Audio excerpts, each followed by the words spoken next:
Virgin भूत Korean आत्मा का खौफनाक बदला। कोरिया के एक छोटे से गांव ग्योंगसुंग में एक पुरानी, सुनसान हवेली थी, जिसे लोग शापित घर कहते थे। कोई भी वहां जाने की हिम्मत नहीं करता था, क्योंकि कहते थे कि वहां एक वर्जिन भूत चेओनेओ गुइशन का साया था। जिसने भी वहां कदम रखा, वह फिर कभी नहीं लौटा। तो दोस्तों, दिल थाम के बैठो, ये कहानी बहुत दिलचस्प होने वाली है, तो लास्ट तक सुनना और चैनल को सब्सक्राइब जरूर करना। हवेली का रहस्य।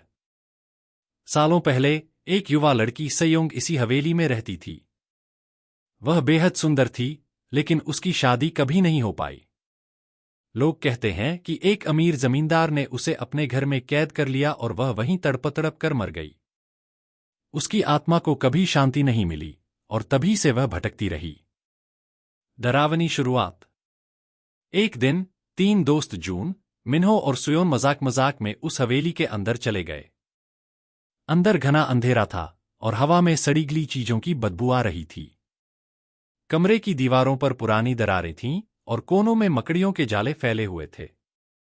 यहां कुछ नहीं है, सब कहानियां बकवास हैं, जून ने हंसते हुए कहा। लेकिन तभी एक तेज हवा का झोंका आया और दरवाजा अपने आप बंद हो गया।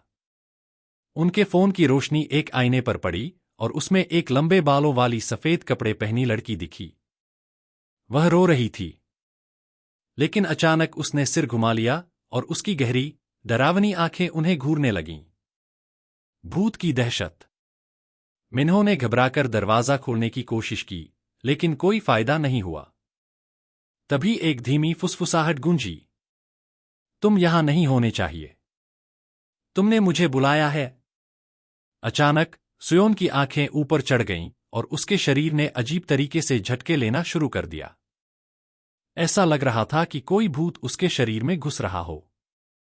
फिर उसकी आवाज बदल गई। अब वह सयोंग की तरह बोल रही थी। मैं अब अकेली नहीं रहूंगी। कोई तो मेरे साथ रहेगा। अंतहीन डर।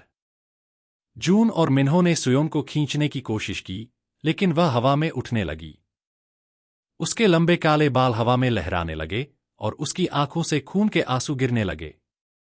आखिरी बार जब मिन्हो ने पीछे मुड़कर देखा, तो आईने में सयोंग की आत्मा खड़ी थी।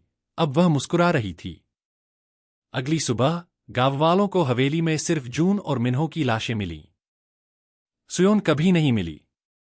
कहते हैं कि आज भी जो भी उस हवेली में जाता है, वर्जिन भूत उसकी आत्मा अपने साथ ले जाती है। और अगर आप रात के 3 बजे आईने में देखें, तो शायद आप उसे अपने पीछे खड़ा पाए। क्या तुमने कभी आईने में कुछ अजीब देखा है?